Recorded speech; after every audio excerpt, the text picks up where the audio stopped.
everyone, my name's Nicole and I'm 15. Just about a year ago, I went mountain camping with my class. When we got to the place, I saw magnificent mountains. I literally froze. I never knew I could be so impressed. I was walking around gazing and taking pictures of almost everything. We had so much fun being there. Many of my classmates had never been to mountains before and were really excited. After walking for several kilometers, we decided to halt. We played Crocodile and had lunch. When you are in the fresh air, food seems especially delicious. I forgot to clean my hands with wet wipes, and when I remembered, I was in the middle of eating, so I thought I could do it without. Nothing bad could happen. When we finished, we continued walking. The trip was a real blast. We should definitely go again, but it's not the story I'd like to share. A week later, I felt sick when I came to school. I was making jokes as studies made me feel nauseous and tried not to pay attention. It wasn't that bad and persistent after all. It could be caused by many things, I thought to myself. A few weeks later, I got additional symptoms such as itching, runny nose, and a cough. I tried to bear it and didn't tell anything to my parents. I chose not to make them worry about my issues. I resolved them myself. I took painkillers and they made me feel a bit better. I told my parents that I simply had a cold. But soon, my condition got even worse. I had bloating, I sweat often, and felt flabby and tired. I told everything to my parents. We wondered what it could be. Could I be allergic to something? But I couldn't figure out what. I decided to go see a doctor. I had to do some tests and was diagnosed with worms. Mom and Dad were scared, and I didn't really understand why. Was it so serious? When would I recover? The doctor got all my questions answered. They detected roundworm in my body. It's a worm that settles in the human body and can move throughout it. It fed on my cells and grew in size. My roundworm actually reached 50 centimeters. Gee, half a meter.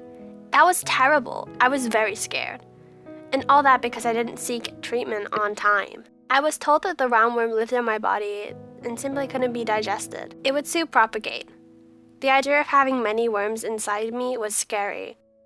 And I was even more appalled when I got some information on this topic. I didn't know that worms that size could live in the human body. And if it reaches the brain, it can cause psychosis, depression, and an unstable condition. Whatever organ it reaches, it causes issues. The doctor sent me to the hospital.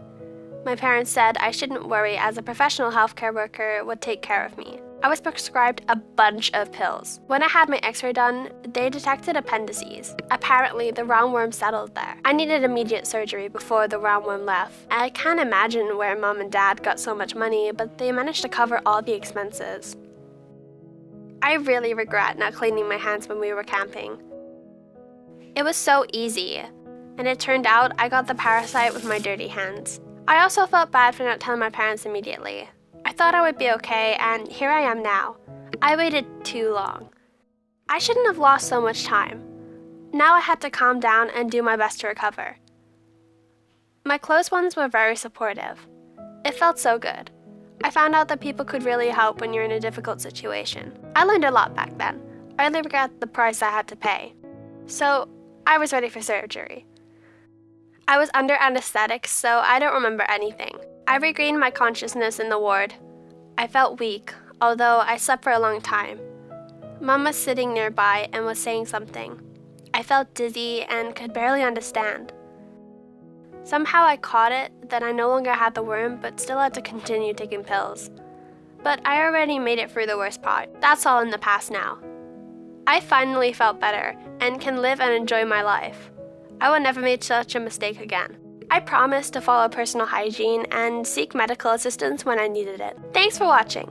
Like the video and subscribe to the channel. Have you had a similar story? What was the lesson you learned? Share it in the comments.